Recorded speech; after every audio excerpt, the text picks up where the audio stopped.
Clip number 192۔ اس clip میں آپ قرآن پاک کی سورہ نساء کی آیت نمبر 70 سے 73 تک کی تلاوت، ترجمہ اور تفسیر قرآن صراط الجنان سنیں گے۔ بسم اللہ الرحمن الرحیم۔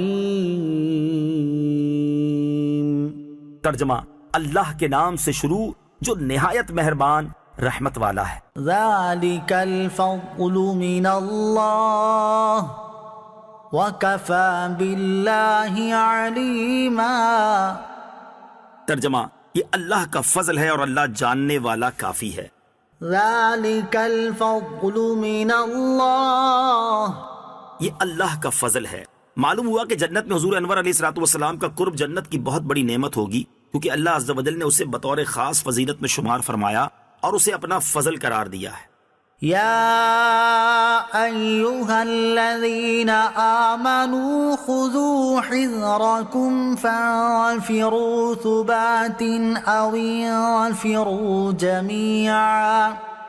ترجمہ، اے ایمان والو، ہوشیاری سے کام لو، پھر دشمن کی طرف تھوڑے تھوڑے ہو کر نکلو یا اکٹھے چلو۔ خذوا حذرکم، ہوشیاری سے کام لو۔ اللہ عز و جل کا کروڑا کروڑ احسان ہے کہ اس نے ہمیں زندگی کے کسی بھی شعبے میں اپنے احکام سے محروم نہیں رکھا، بلکہ ہر جگہ ہماری رہنمائی فرمائی۔ ماں باپ، بیوی بچے، رشتہ دار، پڑوسی، اپنے بیگانے، سب کے متعلق واضح ہدایات عطا فرمائیں۔ اسی سلسلے میں ہماری بھلائی کے لیے ہمیں ہوشیار رہنے کا حکم دیا اور فرمایا کہ دنیا کے دیگر معاملات کی طرح دشمنوں کے مقابلے میں بھی ہوشیاری اور سمجھداری سے کام لو۔ دشمن کی گھات سے بچو اور اسے اپنے اوپر موقع نہ دو، اور اپنی حفاظت کا سامان لے رکھو، پھر موقع محل کی مناسبت سے دشمن کی طرف تھوڑے تھوڑے ہو کر نکلو یا اکٹھے چلو، یعنی جہاں جو مناسب ہو امیر کی اطاعت میں رہتے ہوئے اور تجربات و عقل کی روشنی میں مفید تدبیریں اختیار کرو۔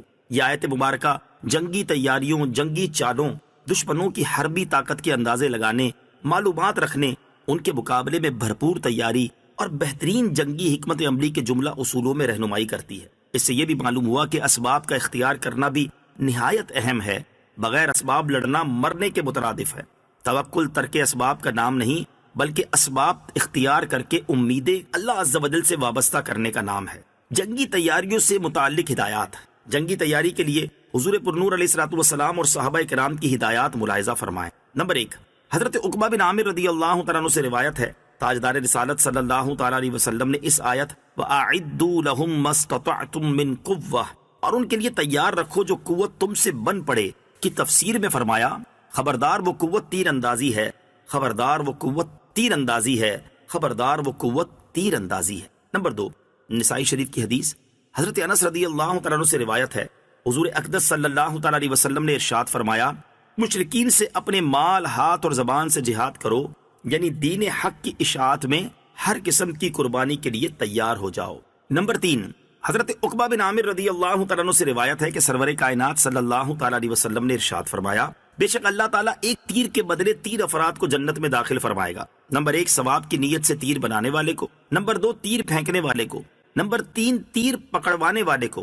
اور تیر اندازی اور گھڑ سواری میں مقابلہ کیا کرو، تمہارا تیر اندازی میں مقابلہ کرنا شاہ سواری میں مقابلہ کرنے سے زیادہ مجھے پسند ہے، اور جو تیر اندازی سیکھنے کے بعد اس سے غفلت کرتے ہوئے چھوڑ دے تو اس نے ایک نعمت کو گوا دیا۔ نمبر 4، حضرت عمر بن خطاب رضی اللہ تعالیٰ عنہ نے اہل شام کو خط لکھا کہ اپنی اولاد کو تیراکی اور گھڑ سواری سکھاؤ۔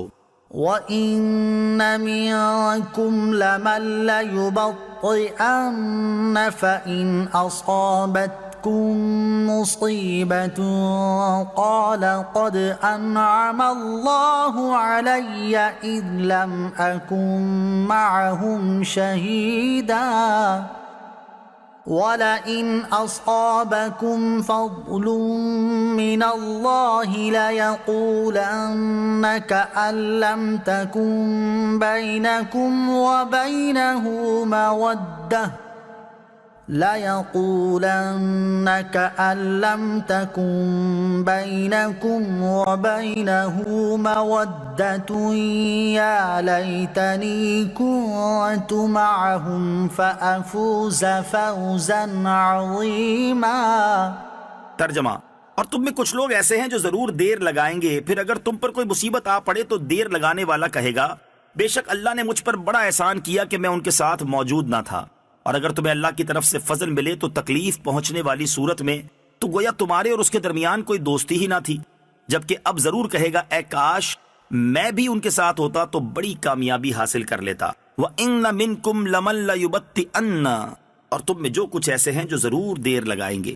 یہاں منافقوں کا بیان ہے کہ منافقوں کی حالت یہ ہے کہ حتی الامکان میدان جنگ میں جانے میں دیر لگائیں گے تاکہ کسی طرح ان کی جان چھوٹ جائے، اور اگر پھر واقعی ایسا ہو جائے کہ مسلمانوں کو کوئی مصیبت آ پہنچے اور یہ منافقین وہاں موجود نہ ہوں تو بڑی خوشی سے کہیں گے کہ اللہ عز و جل کا شکر ہے کہ میں وہاں موجود نہ تھا، ورنہ میں بھی مصیبت میں پڑ جاتا۔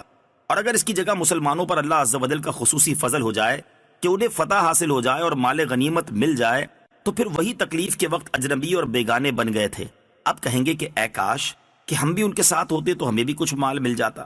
گویا منافقین کا اول و آخر صرف مال کی ہوس ہے، انہیں نہ مسلمانوں کی فتح سے خوشی اور نہ شکست سے رنج، بلکہ شکست پر خوش اور فتح پر رنجیدہ ہوتے ہیں۔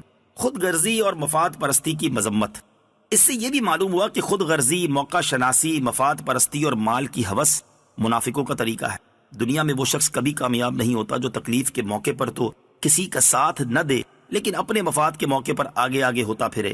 مفاد پرست اور خود غرض آدمی کچھ عرصے تک تو اپنی منافقت چھپا سکتا ہے لیکن اس کے بعد ذلت و رسوائی اس کا مقدر ہوتی ہے۔